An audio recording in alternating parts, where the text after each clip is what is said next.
Hello friends, welcome to Radiant Competition Classes. आज हम लोग बात करेंगे बिहार अध्यापक परीक्षा 2023 और साथ ही साथ 69वीं बीपीएससी परीक्षा 2023। हम लोग इसमें देखेंगे इतिहास के महत्वपूर्ण प्रश्न, लेकिन एक स्पेसिफाइड टॉपिक है ये गांधी एवं उनके प्रारंभिक आंदोलन। यानी कि गांधी जी और उनके प्रारंभिक आंदोलन से जितने भी 50 से 54 प्रश्न मैं आज आप लोगों को बता दूं, 54 प्रश्न मैं आप लोगों को यहां से कराने वाला हूं और गांधी जी से एक भी आंदोलन, एक भी क्वेश्चन नहीं छूटेगा, ये गारंटी है। गांधी जी से जितने भी क्वेश्चन पूछे जाते हैं उन तमाम प्रश्न को मैं 54 प्रश्न के रूप में प्रस्तुत कर रहा हूं। निश्चित रूप से ये परीक्षा उपयोगी होगा। आप वीडियो को शुरू से अंत तक जरूर देख लीजिएगा, कहीं भी आप इसको स्किप नहीं कीजिएगा, तो निश्चित रूप से आपको बहुत ज़्यादा फायदा होने वाला है। दोस्तों, आप इसे जरूर इग्नोर नहीं कीजिएगा। मैं आपको बता दूं कि इससे आगे गांधी जी से रिलेटेड कोई भी क्वेश्चन नहीं पूछा जाएगा। तो चलिए दोस्तों, स्टार्ट करते हैं। पहला नंबर का प्रश्न है और ये वन लाइनर के रूप में देने का एकमात्र कारण है कि कम समय में अधिक से अधिक प्रश्नों को बेहतरीन ढंग से आप लोगों के सामने प्रस्तुत करना। चलिए, एक नंबर का पहला प्रश्न है, मोहनदास करमचंद गांधी का जन्म 2 अक्टूबर 1869 को गुजरात के पोरबंदर नामक स्थान में हुआ था। कहां पे हुआ था? पोरबंदर नामक स्थान पर, यह सबको पता है।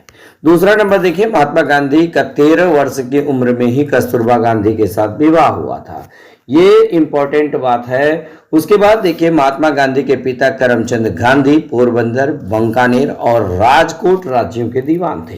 कहाँ के दीवान थे? पोरबंदर, बंकानेर और राजकोट राज्यों के दीवान थे। यानी कि बीपीएससी का देखिए पैटर्न क्या है पूछने का कि निम्नलिखित में से करमचंद गांधी किन किन स्थान के दीवान थे।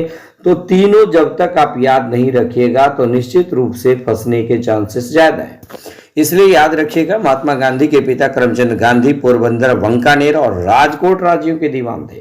करमचंद गांधी का उपनाम कबा गांधी था। आप ये भी याद रखिएगा कि मोहनदास करमचंद गांधी यानी कि उनका जो उपनाम था, उनका उपनाम क्या था? कबा गांधी था, याद रखिएगा।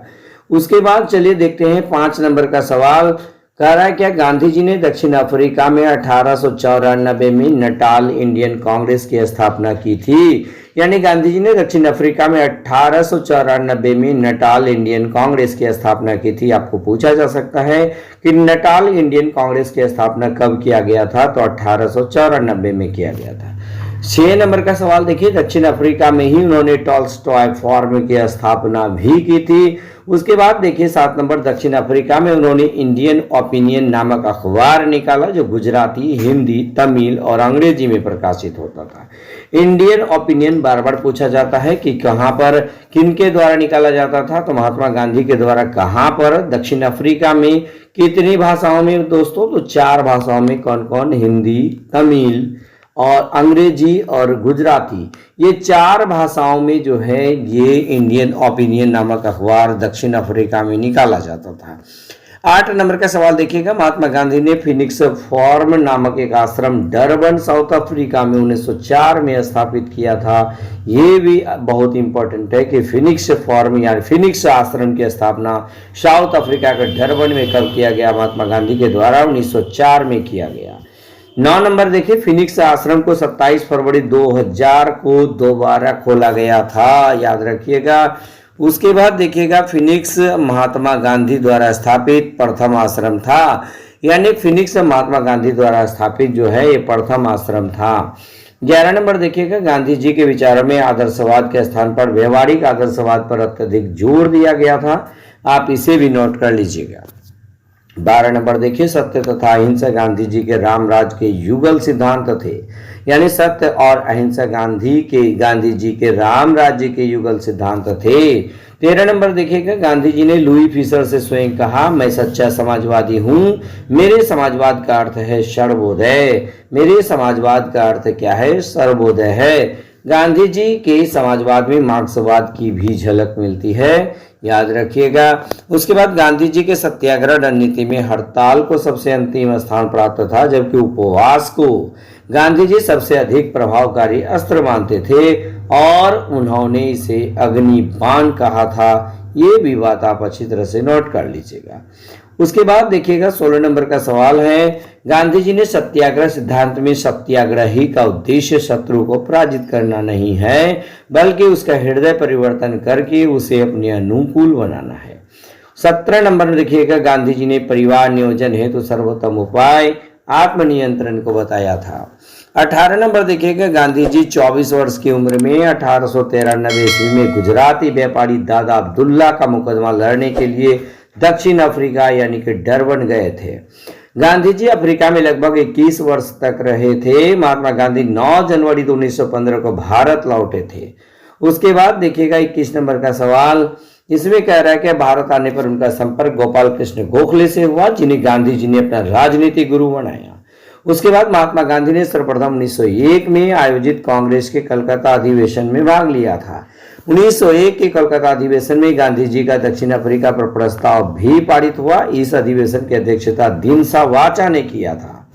उसके बाद गांधी जी अपने दक्षिण अफ्रीका प्रवास के बीच में 1901 में भारत आए थे और इस दौरान उन्होंने मुंबई में अपने विधि कार्यालय की स्थापना किया था। 25 नंबर देखिए, महात्मा गांधी ने वर्ष 1915 में महात्मा गांधी के कोचरब क्षेत्र में सत्याग्रह आश्रम की स्थापना की थी। कब? 1915 में। 26 नंबर में देखिएगा, महात्मा गांधी ने 17 जून 1917 को सत्याग्रह आश्रम साबरमती नदी के किनारे स्थानांतरित कर दिया था। महात्मा गांधी राजनीतिक उत्थान और जन कल्याण के लिए सक्रियता समझते थे। इसके संबंध में गांधी जी के द्वारा सर्वाधिक महत्वपूर्ण सुझाव राजनीति के क्षेत्र में सत्ता के विकेंद्रीकरण का दिया गया था, यानी पंचायती राज इसी से संबंधित। गांधी जी द्वारा दक्षिण अफ्रीका में किए गए संघर्ष को निष्क्रिय प्रतिरोध नाम दिया, परंतु बाद में गांधी ने निष्क्रिय प्रतिरोध के स्थान पर सत्याग्रह शब्द को चुन लिया। उसके बाद देखिए 29 नंबर का सवाल है। 29 नंबर में कह रहा है, क्या भारतीय स्वतंत्रता को प्राप्त करने के लिए सत्याग्रह शब्द का सर्वाधिक प्रयोग किया गया? हालांकि गांधी जी ने सत्याग्रह और निष्क्रिय प्रतिरोध में अंतर किया है। अब ये अंतर क्या है, एक बार हम लोग देख लीजिए। उसके बाद इसमें कह रहा है, निष्क्रिय प्रतिरोध एक राजनीतिक अस्त्र है, जो कि सत्याग्रह एक नैतिक शक्ति है। यानी निष्क्रिय प्रतिरोध राजनीतिक शास्त्र है, जबकि सत्याग्रह एक नैतिक शक्ति है। उसके बाद सत्याग्रह शब्द का शाब्दिक अर्थ सत्य को मानकर किसी वस्तु के लिए आग्रह करना अथवा सत्य और अहिंसा से उत्पन्न होने वाला बल, ये सत्याग्रह का शाब्दिक अर्थ होता है। 32 नंबर में देखिएगा, महात्मा गांधी ने भारत के स्वतंत्रता संघर्ष के दौरान 1917 में चंपारण से सत्याग्रह प्रारंभ किया और 33 नंबर चंपारण में गांधी जी का सत्याग्रह सफल रहा था। उसके बाद महात्मा गांधी ने विदेशी वस्तुओं को नष्ट करने के रास्ते से के आत्मसम्मान से जोड़ते हुए कहा था कि विदेशी वस्त्रों की बर्बादी ही उनके साथ सर्वोत्तम व्यवहार है। यह कथन महात्मा गांधी का है। उसके बाद महात्मा गांधी ने अपने दक्षिण अफ्रीका प्रवास के दौरान जॉन रस्किन की पुस्तक अनटू द लास्ट पढ़ी थी और इसमें देखिए गांधी जी के अनुसार इस पुस्तक का वह संदेश व्यक्ति का कल्याण सबके कल्याण में निहित है, ऐसा महात्मा गांधी ने इस पुस्तक के संदेश के रूप में कहा था। धर्मनिरपेक्ष लेखकों में गांधीवादी विचारधारा को थोरो, रस्किन और टॉल्स्टॉय ने सबसे अधिक प्रभावित किया था। उसके बाद महात्मा गांधी ने थोरो से सविनय और करबंदी की प्रेरणा पाई थी। उसके बाद देखिएगा 39 नंबर, जॉन रस्किन से गांधी जी ने शारीरिक परिश्रम का आदर करना सीखा तथा टॉल्स्टॉय के प्रसिद्ध वाक्य ईश्वर का राज्य तुम्हारे भीतर है कि गांधी जी काफी प्रभावित हुए और उनके अहिंसक असहयोग का आधार बना था। गांधी जी कहते थे कि हरिजन सेवा मेरा जीवन श्वास है, इसके बिना मैं एक क्षण भी जिंदा नहीं रह सकता। ये कथन महात्मा गांधी का है।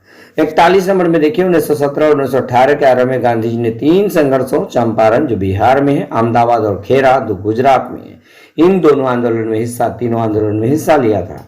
गांधी जी ने 3 कठिया, यहाँ पर किन हो गया है कि 3 कठिया व्यवस्था यानी कि 3 कठिया पद्धति को समाप्त करवाया था। उसके बाद गांधी जी को चंपारण आने के लिए न्योता राजकुमार शुक्ल ने दिया था। गणेश शंकर विद्यार्थी के सुझाव पर राजकुमार शुक्ल गांधी जी को न्योता दिए थे चंपारण आने के लिए। उसके बाद देखिएगा 45 नंबर का सवाल, चंपारण आंदोलन में गांधी जी के सहयोगियों में Acharya JB Kripalani, doctor Rajendra Prasad, Mahadev Desai, CF Andrews, doctor Anugrah Narayan Singh, Rajkishore प्रसाद, HS पोलाक आदि शामिल थे। ये निश्चित रूप से पूछा जाता है कि इसमें कौन कौन लोग शामिल थे। उसके बाद 46 नंबर में देखिए, NG रंगा ने महात्मा गांधी के चंपारण सत्याग्रह का विरोध किया था। यानी चंपारण सत्याग्रह का विरोध NG रंगा ने किया था, याद रखिएगा। जबकि रविन्द्रनाथ टैगोर ने चंपारण सत्याग्रह के दौरान ही महात्मा की उपाधि दिया था। महात्मा गांधी को सर्वप्रथम राष्ट्रपिता सुभाष चंद्र बोस ने कहा था। 6 जुलाई 1944 को सुभाष चंद्र बोस ने आजाद हिंद रेडियो पर बोलते हुए गांधी जी को संबोधित किया। भारत की स्वाधीनता का आखिरी युद्ध शुरू हो चुका है, राष्ट्रपिता। ये कथन किसका है? सुभाष चंद्र बोस का है और ये 1944 में भाषण में कहा था। नवाखाली काल में प्यारेलाल महात्मा गांधी के सचिव थे। प्यारेलाल महात्मा गांधी के सचिव थे। उसके बाद देखिए, एकमात्र अधिवेशन जो बेलगांव अधिवेशन 1924 में महात्मा गांधी ने अध्यक्षता किया था। ये कई बार सभी प्रकार के परीक्षा में ये पूछा जाता है। उसके बाद स्वाधीनता के समय गांधी जी कांग्रेस के सदस्य नहीं थे। 52 नंबर देखिएगा, इसमें कह रहा है कि वर्ष 1934 में गांधी जी ने कांग्रेस से इस्तीफा दे दिया तथा वह फिर कांग्रेस के औपचारिक रूप से सदस्य नहीं बने थे। तथापि राजनीतिक परिदृश्य पर उनका शक्तिशाली मार्गदर्शी प्रभाव छाया रहा था। गांधी जी की मृत्यु 30 जनवरी 1948 को नाथूराम गोडसे ने गोली मारकर कर दी थी। उसके बाद देखिए, गांधी जी की मृत्यु पर तत्कालीन प्रधानमंत्री जवाहरलाल नेहरू ने कहा था, हमारे जीवन से प्रकाश चला गया है, हमारे चतुर्दिक अंधकार ही अंधकार है। मैं नहीं समझ पा रहा हूं कि आपसे क्या कहूं, कैसे कहूं। यानी देशवासियों के बारे में, देशवासियों को क्या कहूं, कैसे कहूं। राष्ट्रपिता जिन्हें हम प्यार से बापू कहते थे, हमारे बीच नहीं रहे।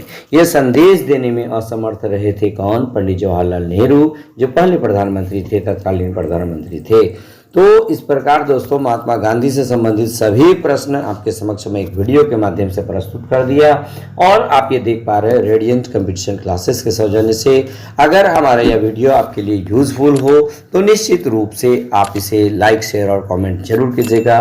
बस आज के वीडियो में इतना ही। धन्यवाद।